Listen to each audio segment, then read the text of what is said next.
30-something years ago, way back in the day. 98.7 KISS FM with cool DJ Red Alert doing the mixing.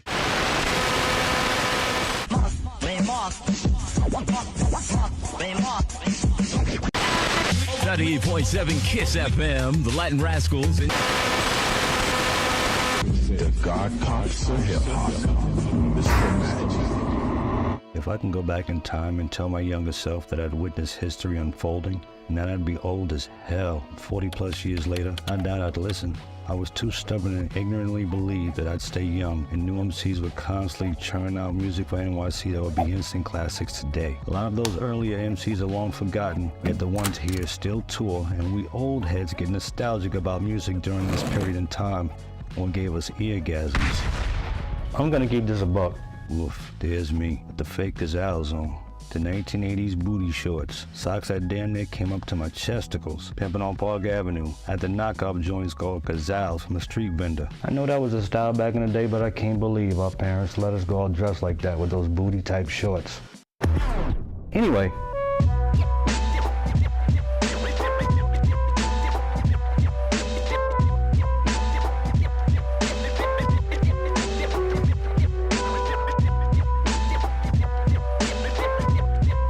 40 years ago, I started a tape collection from the ground up, pretty much like most of NYC was already doing.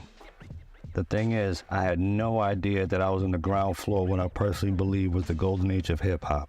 In 1983, I lived right uptown in the Bronx, 1750 Sedgwick Avenue to be exact, down the street from 1520, right across from River Park Towers in the Harlem River, which separated us from Manhattan.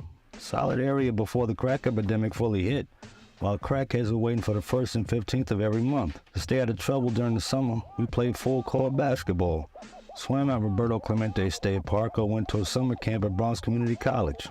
On this particular day to summer camp, I saw this dude with a heavy-looking boombox blasting a jam I'd never heard before. It was by Gaz, and the song was Sing Sing. Some DJ was cutting the hell out of this disco joint. Right then and there is what made me want to start recording tapes for myself. But I was young, had no working papers as a minor for a summer job, so any money I did get went to buying comic books. Dead ass. Once the school year started, I had to bide my time. As long as I looked fly doing it, I went to the High School of Art and Design. In that time frame, most of us sported Lee's, Shams Baron shirts, Pumas, Adidas, Kangos, name belts, sheepskins, leather bomber jackets. I personally did most of my shopping on Fordham Road in the Bronx, Delancey Street in the city, or the Aqueduct Flea Market in South Ozone Park, Queens. The current trend in music being played at the time was damn near synonymous with how we dressed. Around Christmas of that same year, my pops bought a stereo system for me to use that had a tape deck. Now for a while we were going to school, we listened to the radio. 98.7 KISS to be exact. They almost always dropped on the radio by the Crash Crew, but by then things were slowly changing. RunDMC dropped Sucker MCs and It's Like That on Profile Records, while the Fearless Four kept the movement going with Elektra Records by releasing Problems of the World. This was a year before Def Jam, before Tila Rock and LL Cool J. Sugar Hill Records was slowly being phased out. Not completely, mind you, but it was happening. For a while, most of the Black and Latino listeners started listening to Mr. Magic on 107.5 WBLS. Keep in mind though, I had no idea Mr. Magic was on WBLS or WXBI. I personally regret not knowing this. Also during this time frame, 98.7 KISS had mixes done by Tony Humphries and Shep Pettibone, and man, they were killing it. If you heard a mix that you'd never heard before on that station, like say Paul McCartney and Michael Jackson Say, and in the middle of that mix you heard 98.7 KISS, Master Mix, that's what they were doing. I mean, all that's well and cool, but we youngins wanted that rap shit, because that's what we gravitated towards. The adults couldn't stand it, understand it, and didn't appreciate it. Then again, hip-hop culture, with rap music gaining traction, had basically replaced disco. It's not our fault, we couldn't even get in the club, so we had to do the park jams. So what did we do on Friday and Saturday nights? Pop in a tape, start recording, and trust, that's exactly what we did. By now, Buffalo Gals from the world's famous Supreme Team and beatbox from the Art of Noise were staples in hip-hop. The mentality was, if it didn't fit into the soul, R&B, or electro freestyle genres, then it had to be rap music, especially if it had drums that you could bop your head to. We didn't mind. We were hungry for new material, and a lot of it actually seemed experimental. So Red Alert and Chuck Chillout fed us this music over the weekend like we were all gremlins, yet they stopped at midnight.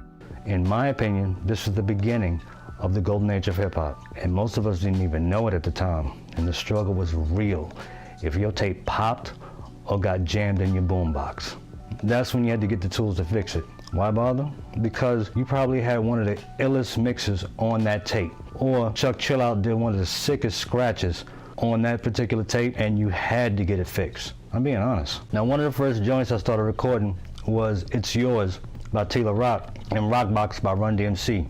Red Alert made sure to spin and cut it up like crazy. Those joints are moving in the streets and on the radio hard. People seem to forget this, but It's Yours was the very first rap record on Def Jam. It wasn't LL Cool J's I Need a Beat. But us old heads caught on to the fact that Mr. Smith's early flow, it sounded a lot like Tila Rock's. Coincidence? Oh no. Anyway, peep game. Before they were the Beastie Boys, they were friends with Rick Rubin, who produced the track. A young kid at Rock was there in the studio with T when he recorded the jam, along with some grown-ass women. You know in the record when T says, "Do you like it?" and the crowd says, "Yeah." That's at Rock, and the women doing the crowd voices. Real talk. Even more interesting, Rick Rubin wanted to sign Special K from the Treacherous 3 for this, but he couldn't do it because Special K was still signed with Sugar Hill Records as part of the Treacherous 3. So he went with Special K's brother, Tila Rock. Even more ironic, Kid at Rock tasted Brass Monkey for the very first time that night, and they sampled It's Yours for Paul Revere 2 years later. Mess your head up, right? This stripped down jam was hot on the streets of New York. You couldn't go anywhere without hearing it. Your moms knew this song. Your grandma's put in her teeth just to recite the lyrics. Your crazy uncle stopped playing spades, put his Colt 45 down just to listen to this song. If a cop busted you playing this shit on a boombox on the train, he let you off with a warning and start bopping his head till he get off at 86th Street. That's how dope this record was. Or back in the day, we used to say it was fresh. However, Red and Chuck spun another joint. When I said new material seemed experimental, I wasn't kidding, because RunDMC dropped Rockbox. Bruh. Okay, in 2023, we take it for granted. We're used to it. But Run and D self-appointed themselves as the kings of rap and roll. We all know that. But in 1984, this was totally different. Like, totally new. We had never heard no shit like this before. For some context, you guys have to understand something. We had nicknames for each borough. I mean, to us, it was just 4 boroughs. Or like Bruh Man from the 5th floor. Deadass, it was just 4 boroughs. We didn't even think about Staten Island until Wu-Tang Clan came along and put Shaolin on the map. It was basically who had the better borough because of who we grew up with, who our friends were, what rapper represented it. That's all it was, like a competition thing. Now for the Bronx, we started this hip hop shit. That was home, and we took pride in it. Despite it having more abandoned buildings than the Knicks winning championships, Grandmaster Flash and the Furious had dominated for a minute, and now Tila Rock had the streets on lock. RunDMC were from Queens though, specifically Hollis. They had dropped 2 hot joints previously, and when they dropped Rockbox, that song hit the ground running like a slave running for freedom. This joint, Red Alert and Chuck Chillout, used to cut it up like crazy. And that guitar riff by Eddie Martinez, that was straight fire. But what most still don't know, probably to this day, is that Run and D didn't even want the guitar riff on the song. After Suck MCs and Is Like That, rap street cred was solidified for them. We all understood that Queens was representing, but Run and D, when they heard the guitar riff on the track, they didn't get it. They just wanted the drums, which was basically Billy Squire's Big Beat programmed. All they cared about was the drums, the bells, not the guitar riff, because they felt it wouldn't be accepted in the hood, but it was. Was it as lyrical as It's Yours? No, but we had never heard anything like that before. These cats didn't even want to make a video for it to be shown on MTV. Thank God they did though. Big ups to Michael Jackson for opening the door and leaving it open, because MTV, allegedly, didn't want any black artists on their channel. This rap and rock combo got white kids who probably never listened to rap music and never got into hip-hop culture to take notice and start listening. If joints like these were gonna drop and evolve on Friday and Saturday nights, then you already know. Now to be fair though, I missed a lot of the good stuff that got no radio play. The Cold Crush Brothers tapes that got circulated around the city, and the Mo D Busy Bee Battle at Harlem World, I missed it. Ain't gonna lie though, giving someone a blank tape ain't exactly a risk, but Giving someone a tape with all that material on it? You'd rather give up your Jerry Curl activator or your new kicks. Please do me a solid for the YouTube algorithms. Drop a like, comment, subscribe, tell your mom, tell your auntie they used to date 4 drug dealers way back in the day. There's a lot of material to cover. Know the ledge.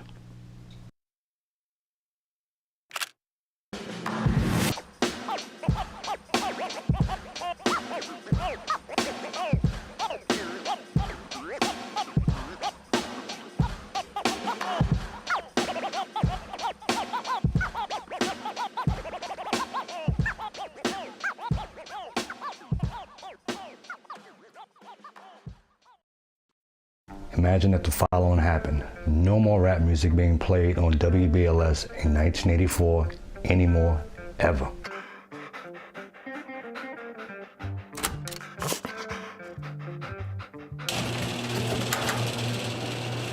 After the last video, I had plenty of things to discuss.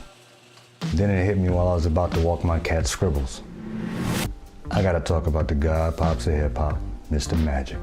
Good evening to your super listeners. How you doing tonight, all you fly guys and fly girls?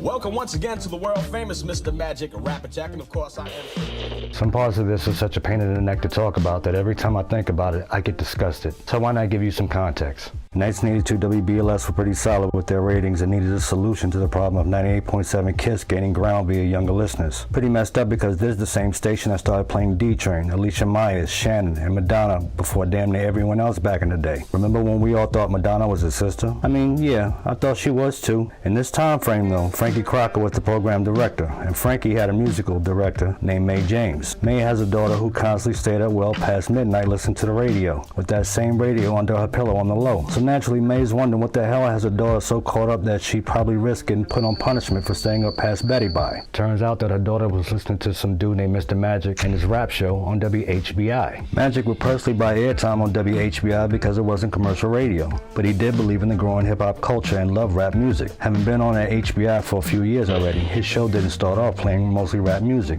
because there weren't enough rap songs to fill the time slot. Before he rebranded it as The Rap Attack, it was actually called Magic's Disco Showcase. Frankie Crocker met with Magic to offer him a spot on BLS for his show, which would more than likely bring his followers, and he would actually be on the air in prime time. The thing is, Magic didn't have an FCC license to be on BLS, so he had to work under the license of Tyrone Fly Ty Williams, who produced Magic's show and would eventually become the co-owner of Cold Chillin' Records years later. Anyone at BLS that had a license that Magic could work under, well, they didn't want to be bothered with him or the music. You see, neither 98.7 KISS nor BLS actually respected rap music, even if it was played on those very same stations. Crazy, right? Here's where things get even more interesting. Even at this point in hip-hop history, Magic's other nickname was Sir Juice. This we all knew. But the original Juice Crew? Well, here's where that old wow moment comes in. Most folks like me would start rambling off names like Roxanne Shante, Craig G, Tragedy, MC Shan, Bismarck, etc., etc. You already know. But I'm talking the original Juice Crew. That's these dudes. Curtis Blow, the Fat Boys, Melly Mel, Grandmaster Flash, DJ Junebug, and Sal, the owner of the Disco Fever. You see, Magic would hit up the Disco Fever and the Boogie Down quite a bit. If you frequently went there and had celebrity status as an MC, DJ, or radio personality, you were more than likely considered part of the Juice Crew. With Magic and Fly Ty Williams on board BLS now, Magic needed a DJ for his show, and he wanted DJ Junebug, who was a prominent DJ at the Fever. However, Junebug was found dead in the Bronx. As great a DJ as he was, to the point that he had the ear of Curtis Blow and the crowd at the Fever, Junebug was also into extracurricular activities, and it seemed to catch up to him. With Junebug's tragic passing, Magic was desperate for someone to be his turntable DJ on the Rap Attack, and was introduced to Marley Marl by way of Dr. Bob Lee. The first time Magic asked Marley to be his DJ, Marley point blank turned him down as they didn't exactly get along from the jump, and that lasted a while. When he asked again, with the proposal of Marley earning more money as opposed to being a club DJ, Marley jumped at the chance, especially with millions of Magic's listeners ready for some eargasms. Yet even that was a problem, because Marley didn't have his FCC license either, and technically didn't work at BLS. Frankie Crocker and Magic bumped heads quite a bit over this, until Crocker gave in and gave Marley a shot. For a few years things worked out fine until the chemistry between Magic and Marley was undeniable. However, Murphy's Law still applies to any and everything. This is 1984, a good year for rap music and the hip-hop culture on a whole, despite the crack and AIDS epidemic on the rise with no slowing down. It's Yours was a hit, Rock Box was a massive hit, Divine Sounds dropped Do or Die Bet style rep in Brooklyn harder than Times in 1929. Beat Street had come out in June of that year, with Wild Style having dropped a year previously. Magic, Marley, and Ty had gotten BLS some incredible numbers. Red Chuck and the Latin Rascals were on Kiss handling business, so all should be good, right? Nope. Frankie Crocker left the station that year. The holy trinity of rap on BLS were on fire, and Charles Warfield, who was a general manager at the time, came up with the bright idea: give Magic, Marley, and Ty their own time slots. All that time spent building up more followers and getting BLS some great numbers to keep them ahead of Kiss FM was official. Technically, that sounded good at the time considering the opportunities offered to the fellas, but Warfield had an ulterior motive. He didn't want any rap music, zero, nada, being played on BLS. Ken Webb, who was a respectable DJ at the time, allegedly didn't like rap music either, and would insult the genre right in front of Magic at meetings concerning BLS and its growth. Warfield basically offered the fellas crumbs and dangled enticing bait in their faces to get them to stop rap music's ascension and progression. He'd even gone so far as to talk to Barry Mayo, who was a top dog at Kiss, to make this happen by getting rid of Red Alert and Chuck Chill Out. You just can't make this stuff up. Mr. Magic was arguably the biggest person in rap music because he had a huge following that was growing, and he was on radio. Record labels would look up to him and seek his approval if a rap song was worth playing on his show. And yes, that included Sugar Hill Records or a young Russell Simmons who gave his brother Joe a shot and put him on. Think about it. The overall ramifications of this are mind-blowing. Warfield's decision was a slap in the face to the hip-hop community, and it will make you question why would the station choose to turn its back on a genre that was rapidly gaining traction. The fallout was particularly devastating for Mr. Magic, who would not only lose a huge platform, but also his ability to support and promote the artists he believed in, like he did with Divine Sounds of the Fearless Four. Check the credits on a Fearless Four album. M Squared is Mr. Magic. You can question if the exclusion of rap music was driven by commercial concerns or a lack of understanding about the cultural significance of hip-hop itself.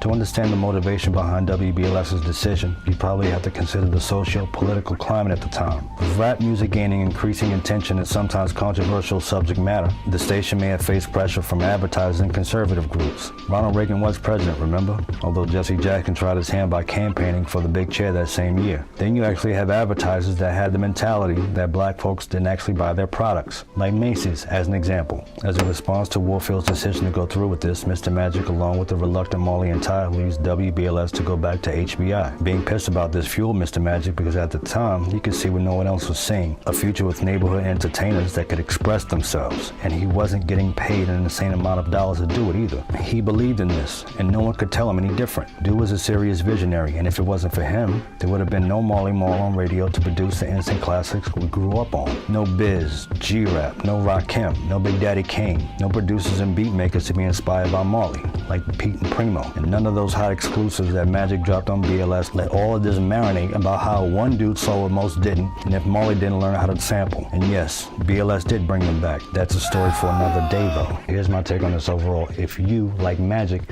have a vision that no one else can see, don't let anyone stop you. The only one stopping you is you. Just make sure to keep your integrity intact and stay the course. Let me know your thoughts in the comment section, and I'm gonna have an entanglement with a cup of coffee. Praise Jesus for coffee. Hit that like and subscribe button, because I have more joints to explore and to get people thinking.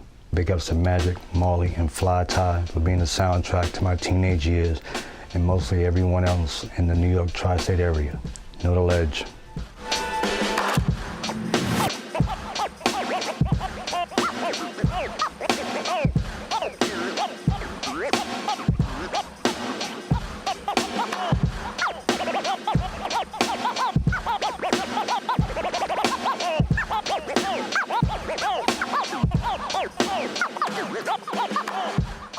Finally, the ones responsible for the murder of Jam Master Jay were found guilty. Over 20 long years for this to happen. Yo, what's up? Yo, my homeboy and partner DJ Run wants to come out and help me out, but he said y'all don't sound loud enough. So if y'all want him to come out here and say some of them fresh rhymes, somebody say run. Let me say run. Go out, say run. Everybody say run. Come on, just clap your hands, everybody. I'll be honest, I had no idea how to approach making a video like this. I was a huge RunDMC fan since they first dropped This Like That and Suck MCs back in 1983. But how do I make a video about this group, these duo MCs, and this cool as hell DJ? I don't know. I had two subjects I wanted to get off my chest before I started plotting. I mean, bruh, I was going all in like Lexington still in his prime when he was still making porn flicks, getting into chicks' gibbers and shit. You know what it is? So I'm telling my boy what I wanted to talk about next. So he tells me that the cats responsible for Jam Master Jay's death had the day in court. I admit, I was happier than a chick with some new spider leg eyelashes, or some dude sporting some gray sweatpants to show how big his joint isn't. The first thing that popped into my head was, damn, this took a long ass time, and it was suggested that I write about this from my perspective. This felt like a challenge to me because the focus had to be a bit more J than Running D.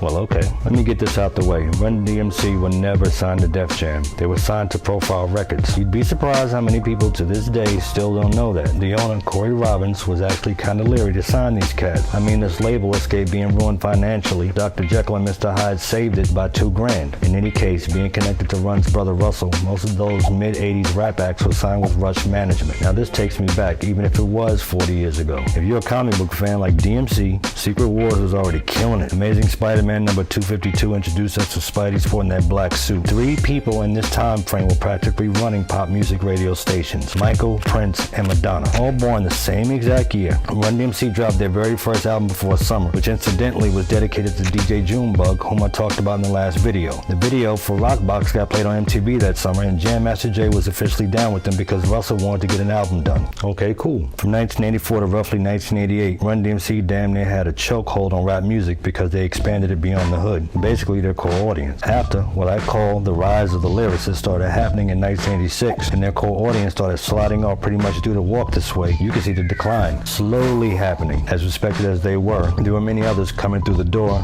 that we were introduced to, from new lyrical MCs to new female MCs to new groups emerging. I mean, don't get it twisted, they still had dope joints even up until 1988's Tougher Than Leather, but with more artists coming out, the competition was fierce as well as it was respected. Now, jump forward to 1993.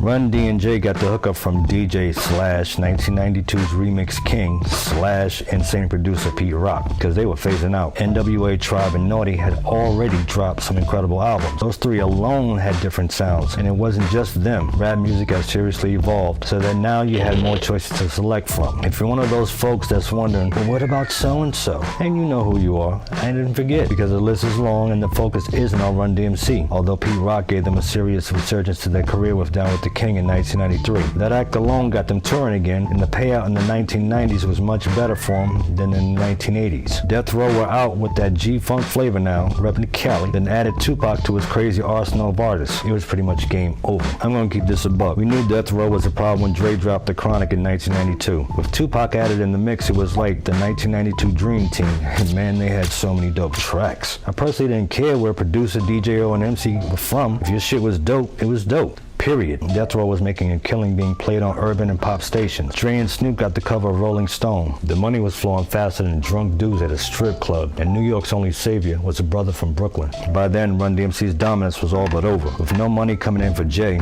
bills are piling up and he was in the hole, especially with the spotlight fading. He reportedly owed the IRS over $100,000, but it was actually $500,000 in debt. Back in the 1980s, the group famously had an anti-drug stance in lyrics and PSAs. Hell, I remember when they gave a concert around 1985 because of the surging crack epidemic, and appeared on New York's Channel 11 News speaking about it. The thing is, and from my personal standpoint, if you have no financial advisor or zero knowledge of how to manage your money, you're going to have problems in the long run. I'm not one to make excuses for Jay, and I refuse to shit on the man's legacy. From what I read about him over the years, he was a good dude, helped out his family when needed, great family man, loved music, stayed in the community to start a record label, mentored a young 50 Cent. He, like most of us, made a terrible decision and it ultimately cost him his life. The irony of this is there happened to be 2 people close to him, a childhood friend and his very own godson. To get over the pressure of being in debt and a net worth that had plummeted, Jay became a cocaine middleman as his career slowed and money ran short. In 2002, a year after RunDMC's 7th and final studio album, Crown Royal, Jay had allegedly acquired 10 kilograms, 22 pounds of cocaine. To get it distributed, he brought in Ronald Washington, his childhood friend, and Carl Jordan Jr., his godson, to make this happen in the Baltimore area. The thing is, Ralph Mulgrove, a drug dealer, dealer based in Baltimore didn't want to work with Washington. He knew Washington from way back in the day and actually wanted to put a hot one in him on sight scene. The animosity was a bit thick, and Mulgrew refused to do the deal with Jay if Washington was involved. Mulgrew lived in Baltimore at the time and oversaw a cocaine distribution ring with about 25 workers. Since he wouldn't comply, Jay cut Washington and Jordan Jr. out of a potential $200,000 payday, which pissed him off to the highest point of festivity. Mulgrew had spent 12 years in federal prison on a drug-related conviction before his release in 2013. He testified only after being arrested on a material witness warrant, which can be used to compel court appearances. Days leading up to his death, Jay seemed more worried than usual, and he stayed strapped. On October 30th, 2002, Washington and Jordan entered a previously locked fire escape exit door at the back of Jay's recording studio, located on Merrick Boulevard in Jamaica, Queens. With the help of accomplice Jay Bryant, who incidentally will be tried in January of 2026 in a separate trial, Ronald Washington and Carl Jordan went upstairs to the recording studio where Jordan greeted Jay. At the time, Jay was sitting on the couch playing a video game and reviewing paperwork with his business manager. Initially happy to see Jordan, things went south fast. Jordan pointed a gun at Jay and fired 2 shots at close range. One shot hit him in the head and he died instantly. Jay's business manager tried to dip out after witnessing this, but was caught by Washington. He pointed a gun at her face and demanded that she lie on the floor, after which Washington, Jordan, and Bryant fled the scene. The defendants later openly made admissions to their associates implicating themselves in the fatal shooting or bragging about being the shooter of Jam Master Jay. After Jay's murder, Run announced the official breakup of RunDMC. This execution of pure act of revenge was finally made right, with Washington and Jordan having had their day in court, and millions couldn't be happier. The sad and tragic part of all this is that Jay left behind an incredible legacy, which most of us will never forget. During their heyday, people typically think that it was Run that fired up the crowd. No, that was Jay. Jay brought that energy. The look of RunDMC, the Godfather hats, sporting Adidas, that was Jay. When Mr. Magic had DJs visiting BLS and none could deal with how the equipment was set up, only one cat wasn't scared to shine when competing with Marley Marl on those turntables. Again, Jay. I still have those tapes where Jay set the mood for the crowd at the Apollo and then in Madison Square Garden back in 1986. It was all Jay. This is how I personally want to remember the man. He was that dude, and I refuse to think negatively over a terrible mistake that cost him his life. If we were all saintly, chances are churches wouldn't exist. Do me a solid. Hit the subscribe button, keep hitting your boy with some coffee, and keep your integrity intact. Know the ledge.